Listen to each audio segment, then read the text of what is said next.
Witajcie! Wracamy z tematem samodzielnej wymiany kół. W poprzednim odcinku omówiłem sprawy ogólne i pokazałem Wam, jak wymienić koło sterujące w ciągniku.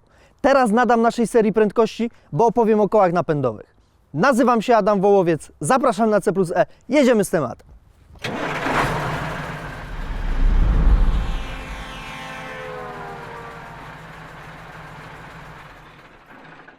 Mam zamiar poopowiadać trochę o oponach na bliźniaku.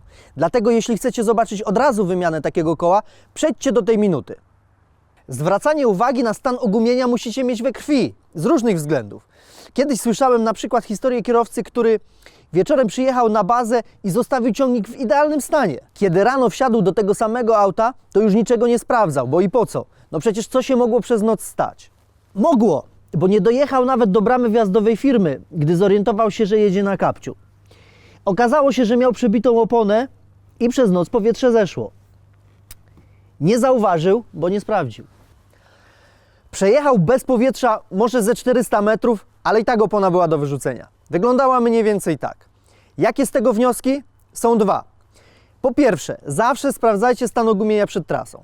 Po drugie, nawet krótki przejazd na oponie bez powietrza może ją zezłomować, a koszty często leżą po stronie kierowcy. Kilka słów na temat opon na osi napędowej. Mają budowę poprawiającą przyczepność. To te ząbki na rzeźbie bieżnika. Sprawiają one, że poprawia się trakcja, ale są niezwykle głośne. Dlatego w autobusach często na osi napędowej stosuje się opony sterujące. Po prostu, żeby pasażerom nie hałasowało.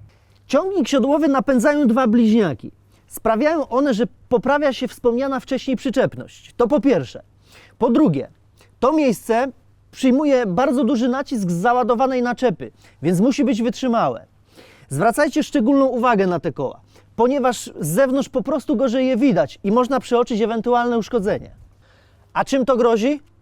Choćby wystrzałem, który może nam oberwać lampę, błotnik, a nawet zbiornik paliwa. Koła zapasowe są dwa. Znajdziecie je na naczepie. Jedno jest w rozmiarze opony naczepowej, a drugie jest w rozmiarze koła napędowego. Jak je wyciągnąć? Odkręcając zabezpieczenie i wysuwając z kosza.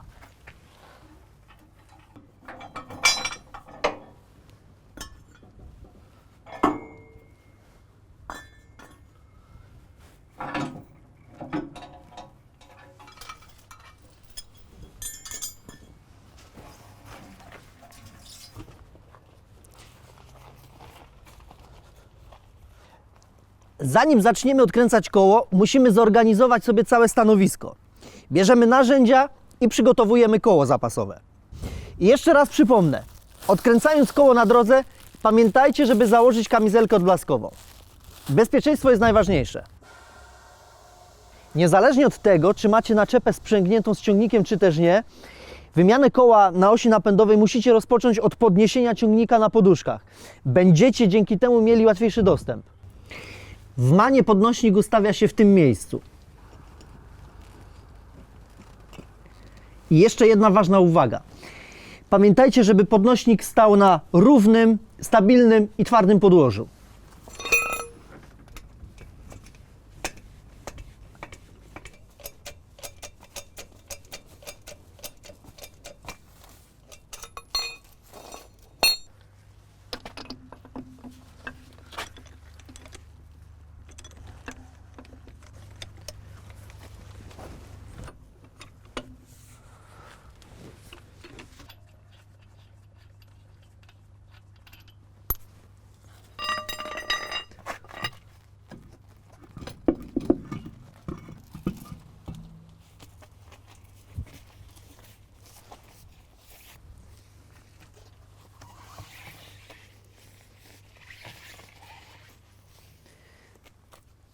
Teraz ważny moment.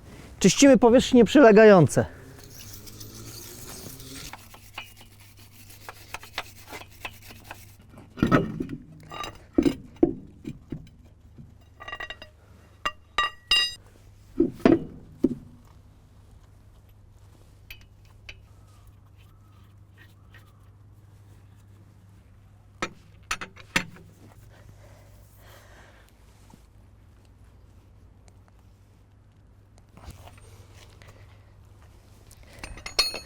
Na koniec dodam jeszcze, że jeśli macie awarię opony wewnętrznej na osi bliźniaczej, to żeby je wymienić, no to rzecz jasna musicie zdemontować sprawne koło zewnętrzne.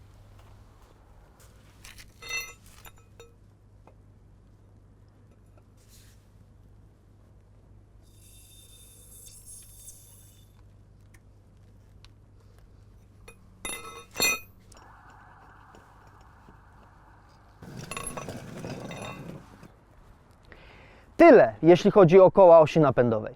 Przypominam o odcinku dotyczącym wymiany koła sterującego. Zapraszam też do obejrzenia filmu o wymianie koła w naczepie, który już niebawem pojawi się na kanale. Teraz to wszystko. Jeśli Wam się podobało, dajcie łapkę w górę. Jeśli chcecie więcej, zasubskrybujcie. Życzę szerokości C+E. Do zobaczenia.